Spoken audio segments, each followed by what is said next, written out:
Oh, back again. What are fight weeks like for you now, right? I mean, all the weird things that have happened over the years and everything. I mean, is a fight week nerve-wracking? Is it exciting? Like, what's it like for you? It's exciting, you know what I mean? I'm getting ready to do what I love. Obviously it's been a while, but yeah, I'm excited. I've been through plenty of fight weeks with other guys. Just been there for guys I've helping out for camp. So, I mean, like I said, I'm just ready to go. Obviously, these last 4 years have been like this insane stretch for you of just like the most snake bit stuff that happens. Like, how challenging has it been for you to just keep the faith of like, I know I'm doing the right thing. I know I'm moving in the right direction. I know I'm doing all the right moves. Um, I mean, honestly, like I think it would be different if I was like fighting was my main source of income. You know what I mean? I have a business and stuff like that. I think it makes it a little bit easier. Obviously, this is what I love to do. This is my passion. This is my love. Obviously, I consider this a job. I come in there and work, my ass off every time I'm in the gym. But at the same time, too, like I have other revenues, a stream of money. So it's not like I'm just depending on this. You know what I mean? I got my acai business, and I have other things in the background that I do. So, like I said, like it's exciting. I'm just excited, to have fun again, be able to be myself, and go out there and shock everybody. It's awesome. I wondered about that. Like your family's growing, right? Business is doing well. So like all these things like outside are doing fantastic. Has that been, I guess, A, helpful, and B, has it been weird to be like, hey, I'm happy with all this when you were chasing this dream of being a fighter that I know you've had for a long time? No, I mean I think it's all the same. I don't think I'm probably one of the hardest people to get to. I guess you can say like even like when people talk smack on me on social media and stuff. It's like, bro, I'm not on social media enough to really care or really care what you say about me or my career. You know what I mean? The guys saying stuff about me, usually guys that wish they were in my position. So it really hasn't really deterred me from anything. Just being around the sport, I love it. I love coaching. I love helping other people, and I'm still around it. Obviously, I'm not competing. That's what I was trying to explain to people. I'm not competing, but you know what I mean? I'm excited to compete. I'm hungry to compete. Like, this is what I do. I'm a wrestler, so every weekend I'm competing. When I was in high school and college, I'm competing the weekend. I would take third one tournament. Well, I got this week to take first. So it's kind of sucked about the layoff, but, you know what I mean? Even at the gym, I'm competing. So, like I said, I'm excited to go in there and do what I do. I love it. All right, so you talk about, like, the setbacks, right? But you're talking about a champ and a former champ. I mean, pretty good competition that you've been in there with, right? So I guess how do you kind of feel like your level is at right now? Like, where do you feel like, you rank in division, and do you feel like it's an accurate ranking in your performances, given that you came up short, but against the elite of the division? Honestly, I really don't pay attention to the rankings. People ask me all the time, like, where are you ranked? I don't know. It doesn't really matter, all right, unless you're the champ. So I really don't care about the rankings. I feel like I'm still one of the best guys in the division. I mean, I train with Ricky Simon, Cody Garbrandt.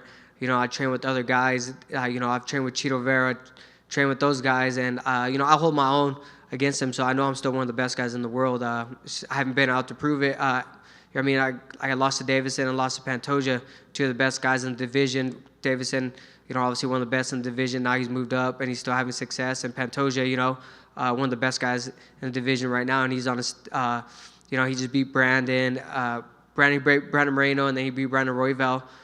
So I mean, it's kind of hard to say like, oh man, I suck. But then at the same time too, these guys are both champs. They both kind of, have ran through some guys in the division. So I mean, I'm not too worried about it. All right, so you talk about coming off fights with the elite in the division. Now you get Mokaev, this youngster, obviously an impressive record on paper, but hasn't been at the top of the division. What did you think when this was the name given to you, and what kind of talent he has? He's tough, man. He's one of the best guys in the world. I mean, obviously he goes in there and proves it. I think a lot of people are avoiding him. To me, it doesn't matter. I always say yeah to every fight. Obviously, after all those cancellations, I went from Matt Chanel to Askarov to like, you're going to fight Pantoja. Okay, cool. It wasn't like, you know what, I'll sit out a little bit longer. That was the name they're giving to me. So my job's to fight, not to matchmake.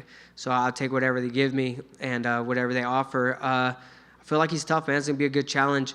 I feel like his wrestling and grappling obviously matches up well with mine. I'm excited to test myself against someone that likes to wrestle and likes to grapple. So I expect a lot of scrambles in this fight, a lot of high-paced grappling in this in this matchup, so I'm ready.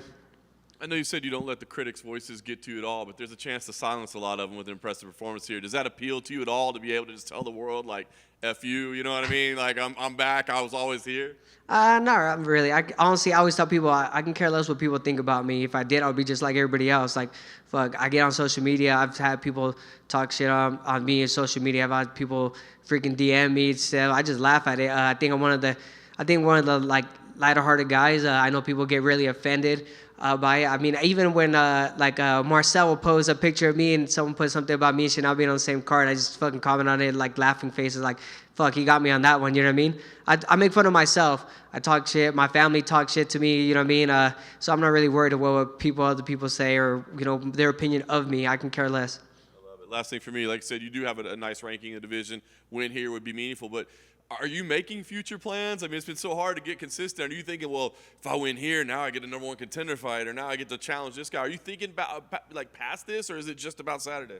No, it's just about Saturday. I've always been about just worry about what's in front of me. Just keep fighting, keep winning. They can't deny you, right? So I win this fight on Saturday and go on to the next one. I'm not really worried about what's next. I'm just worried about this fight on Saturday night.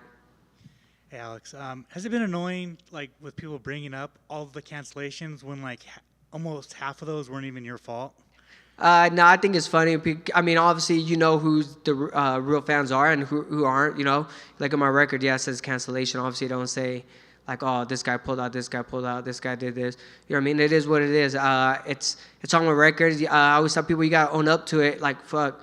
The shittiest part about, like, our sport is that we're in front of you guys, right? We're in front of the media. Internet's undefeated, you know. So I just embrace it. I'm like, fuck it. What's the worst gonna happen? These guys don't know me. These guys don't run my life. I can care less what people think of me or what they say about me. It doesn't affect my daily life. Like, as long as my son's happy, my family's good. You know, my mental is good. I mean, I feel great. I'm happy. I'm in a good spot mentally, physically. So like I said, I'm excited. I can really care less what they say about my record. Last thing about your record. Come on, man. Your last cancellation, it was a scary one, right? And not a lot of people knew what was going on behind the scenes.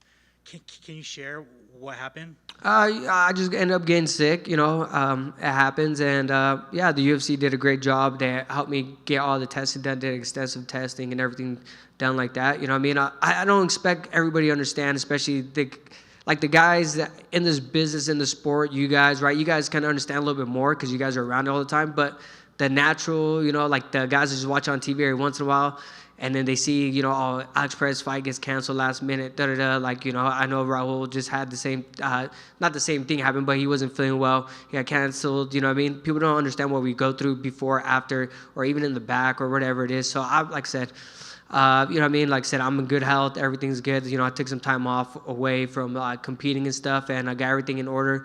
And yeah, like I said, I'm excited. Like, the UFC did an awesome job, helped me out with everything, make sure everything was good and clear. You know what I mean? So nothing major. So it was just a freak accident, and I'm ready to move on. Let's go. Everyone's saying, you know, if Muhammad Mokaev wins, he's the clear number one contender to fight for the title. But if you go in there and you knock off this prospect, do you feel like you should fight Pantoja in a rematch for the title?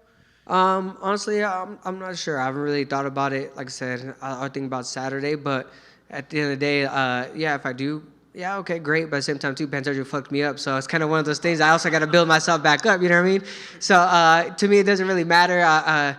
Whatever's next is next. I'm not really worried about it. Like I said, I tell people all the time, I'm not a matchmaker. I'm a fighter. So whatever's next, I'll take. What were your thoughts on the Moreno versus Royval fight?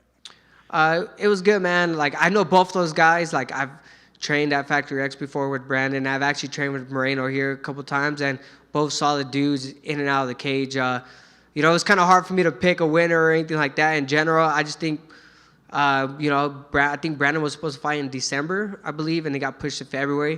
People don't understand, like, you get more time in camp, but sometimes that's a bad thing. I just think he had an off night. I mean, you know, best guys in the world, you just don't know what's going to happen. It's never going to guarantee, like, oh, this guy's ranked 1, this guy's ranked 2, so number 1 guy's going to win or whatever. I think it's an off night, you know what I mean? I don't take anything away from Brandon Royval. He came out there like a dog. Because Pantoja fight kind of slowed him down a little bit. I think he kind of wasn't himself in that fight, but I think he kind of came back too. So like, props to Royval on freaking coming back to being himself. And you know what I mean, Brandon's a champion. He's gonna be back. He's gonna be grinding again. I just think he deserves some time off, and he'll get back in there. How's it been living in Las Vegas? It's all right, man. It's not too bad. I live kind of close to the PI, so it's not crazy. It's not like Las Vegas where everybody's all crazy, but I don't mind it. The one thing I do miss is the beautiful weather. You know what I mean? Orange County, you can't complain. Out here, hit or miss if it's nice, but it's not too bad. I love the food spots are open late, though. And then finally, who's going to be in your corner? Is it going to be a mix between Syndicate and Oyama? So I ended up leaving Syndicate, just kind of doing my own thing. When I started training with Cody Garbrandt, I felt like the training just fit me a little better, and I was able to structure a team around me. So it'll be a little bit of mix of those guys that I work with, like Billy Bigelow. Obviously, Ricky will be in my corner, Ricky Simone, and then Colin Oyama. I train with him all the time. Vince Morales helps me out for these camps and stuff like that. Marab and all these guys. So I've still trained with these guys. I still train with them. So kind of just doing my own thing. Kind of Vegas, I feel it's a hotbed of MMA. But I think a lot of guys kind of do what I do, is kind of make your own camps, kind of go in here and there to train. Like I trained at Extreme a few times, I trained at Syndicate, so I kind of did that, and then finished off my camp at Team Oyama. So like I said, it was fun. It's probably one of the best camps I've had. Just mentally, physically, I feel probably the best I've felt in a really long time. Thanks, man.